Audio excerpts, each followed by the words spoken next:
All right. Good morning, all. And good to see everybody this morning.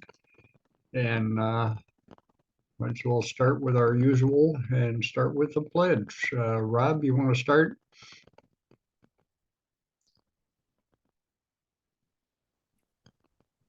There you go. All rise. Ready, begin. I pledge allegiance to the flag of the United States of America and to the republic for which it stands, one nation, under God, indivisible, with liberty and justice for all. All right. Thanks everybody for being here this morning. Rob, you have any specific announcements? I do. I will share screen. And I've got a few minutes of announcements. Let me let one person in. And Dave, if you could watch the list, Yes. the waiting room now.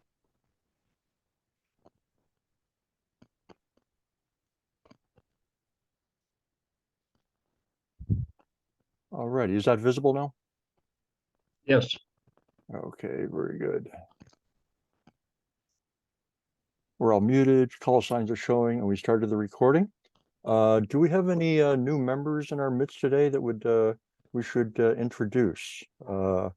Please identify yourself, and we will unmute yourself and say hello, please. New people, guests, visitors, anybody new to ARES or just visiting for the day, please identify yourself, unmute and identify. Hello, Rob. This is Travis, K06DET. Hey, Travis. Hey, thanks for coming. Great to see you. And thanks for signing up for everything you've signed up for. Well, of course, for sure. I enjoy it. All right. Other new people, guest visitors, please identify. This is Erin, K06 Delta Echo Bravo. Hello, Erin. Hey, Hi. Thanks for coming. Thank you. Okay. I'm a little distracted right now. There seems to be a fire at my neighbor's house, so I'm a little concerned. I've been up and down, If you have so to I'm go, not sure how long I'll be here. If you have to go, you can always watch the recording later. Yeah, okay. Thank you. Okay. Other visitors, guests, new people?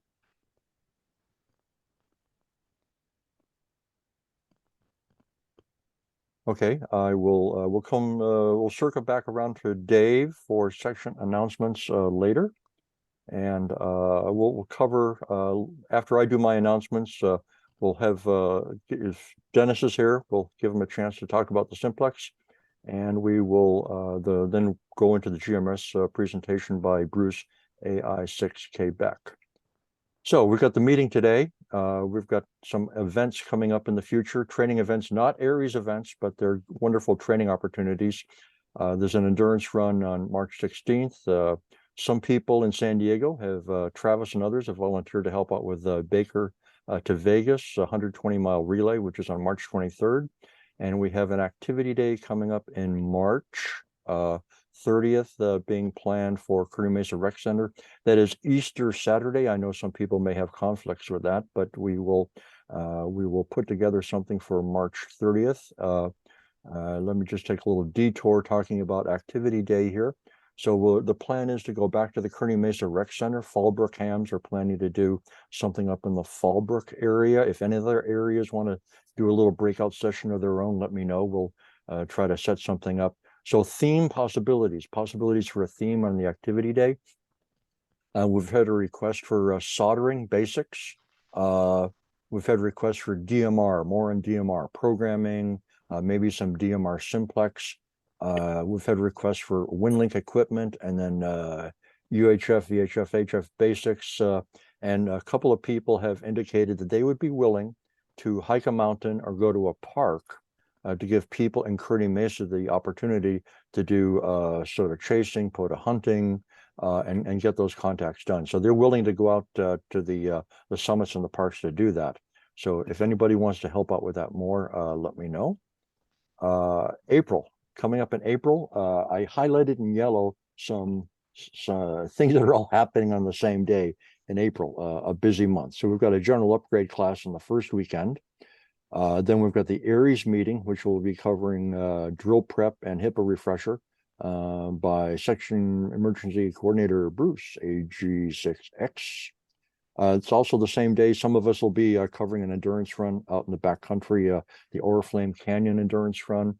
That's also the DX Convention Visalia is happening also on the 13th. I looked at the program for that, the website for the International DX Convention. It looks really, really good. They've got some things up there. And the Big Bear mini hamification is happening on the 27th, and the hospital exercise on the 30th. So I took a quick look at the Big Bear mini hamification website and talked to the organizer to find out where's the beef. What can we drive up from San Diego up to Big Bear, maybe to what are the spectacular speakers they've got lined up so far.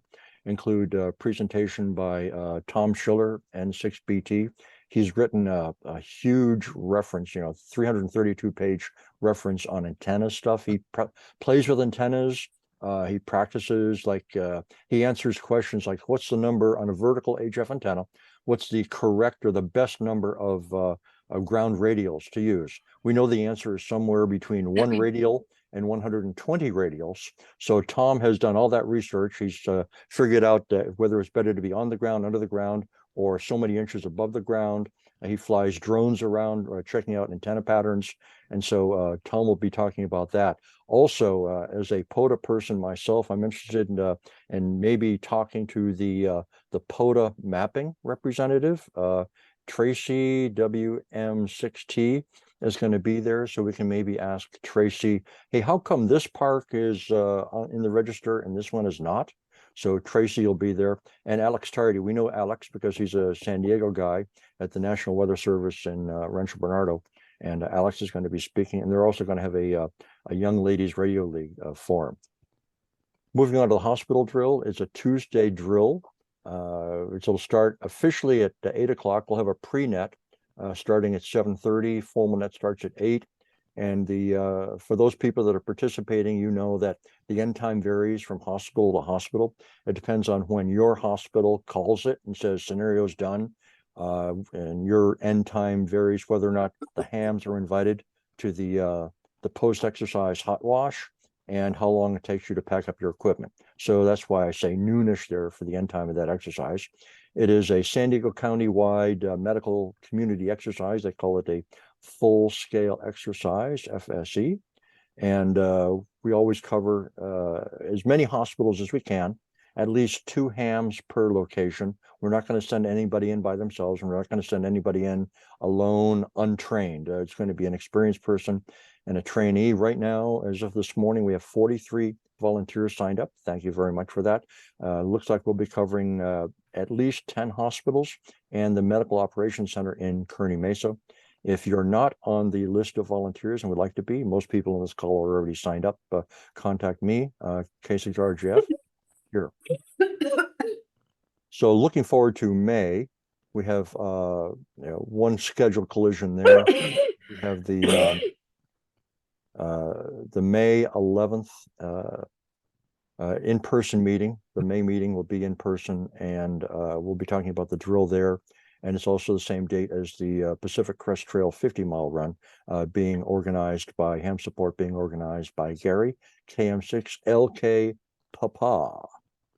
And that's also the May 18th is the first opportunity we could find an open schedule spot for a communicator gateway workshop in Kearney Mesa. And the next ARRL Simplex net is scheduled for the Thursday night net on May 30th. June, very crowded June schedule here. We've got a tech cram class on the first weekend. The San Diego 100-mile ultra is going to be the 7th and 8th. And then we've got the ARRS meeting in the morning. Some of us remember a few years ago, somebody worked an all-night shift on the San Diego 100 and then came to the ARRS meeting and snored through the ARRS meeting. No names, please, no names, but somebody, it was, we just let them sleep and moved on and conducted our business at the ARRS meeting. And then, of course, the VHF contest will happen in the afternoon. Later in the month, we've got a minor scheduled collision. We have the field day is on the same day as an endurance run, Black Mountain 50K. We've got a number of people do not do field day, and they are helping with the Black Mountain race. Some other people will do a field day night shift, which allows them to do a Black Mountain help out in the daytime. So thank you for everybody that's signed up for the Black Mountain 50K. And I'm sure clubs and all sorts of organizations are putting together their field day plans for June. And then we'll have an activity day at the end of the month on June 23rd. July, pretty much open right now. We've got one endurance run happening, and the point of contact for that is Ron AJ6 Foxtrot, Quebec. Brainstorming mode here. I'm looking at a possible POTA GOTA sometime. I'm looking for 1 or 2 Elmers to help me out for an activation in a state park or national park or national forest. We maybe want to keep it easy. We'll see what the Elmers feel about it after we get some more Elmer volunteers. The Elmers will set up the HF equipment. The Elmers will help the students how to handle an HF QSO, how to handle a pileup. If you've done HF POTAs before, you know that you get pileups. They all want to talk to you. Everybody wants to talk to you because you're in the park. And the Elmers will also teach logging and spotting. And of course, it's easiest for the general class licensees to do. Usually most POTA activations happen on 20 meters, single sideband voice. And we also have, as you know, technician class have single sideband voice privileges from 28,300 to 28,500. And how do we know this? How do we know that that answer, the 300 to 500 on that band, it's on the tech exam now. Yep, the current question pool asks technicians, where may you do 10-meter voice? And the correct answer is 28.3 to 28.5. Elmers, please contact me if you'd like to maybe help out with that. WinLink training, as always, we're trying to get more people involved in WinLink, either to operate a station or help out. If somebody steps away from the station at your hospital and exercise or something, you could step in and help operate the keyboard. Maybe we'll do some WinLink training during activity day or at an ARRL meeting. Contact Manir if you'd like to get more training on WinLink.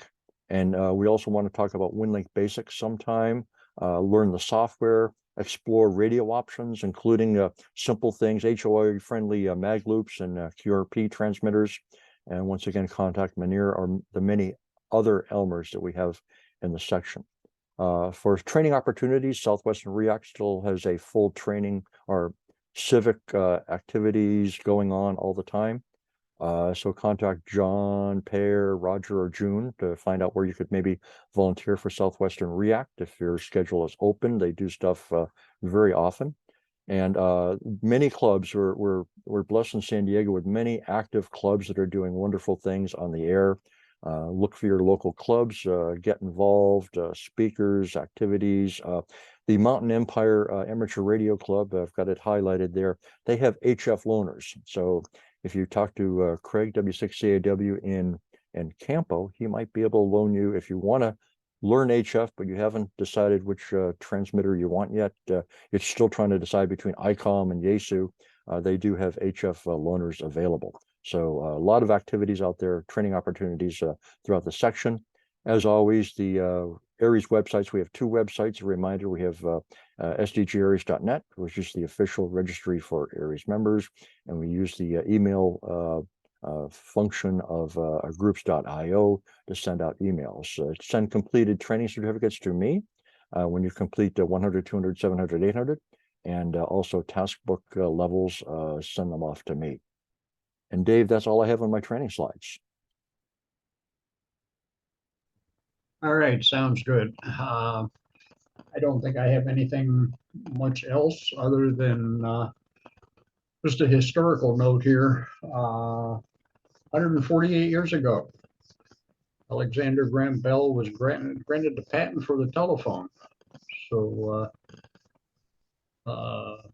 probably also, if he didn't, he should have got the patent for the busy signal as well.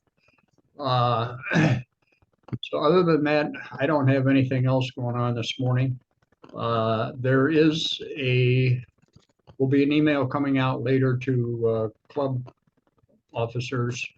There is a new program that the league has, or not a new program, a revived program that the league has started, where you can buy a series of books and donate them to the libraries.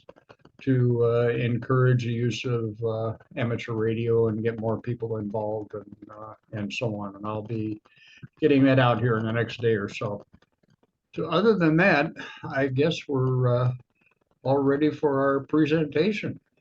I've got a little bit that I wanted to Oh, say. that's right. We need to get Jay in here. Okay, so Dave and I had a lovely meeting with Josh and Michael from ARRL yesterday regarding timekeeping. They have a new website for ECs to fill in their Form 2s. Before ARES Connect, apparently people did this regularly and sent them to Bruce, who tallied them up and did the Form 4.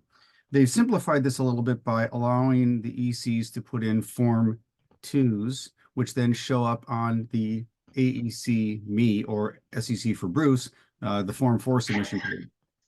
So I picked on a few of you. Thank you to Fred and Dennis and Ron, who were playing with the Form 2. We're discovering the pros and cons of how to use it for our section. In some places, all the districts are non-overlapping.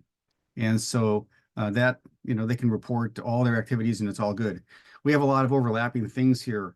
And so we don't want to double report. We don't want to, under report. So we're working through how to get that all straightened away. If there are 3 other ECs who are interested, particularly if you do things on your own areas that do not overlap or otherwise, I'd like to get a few more people involved for the February report.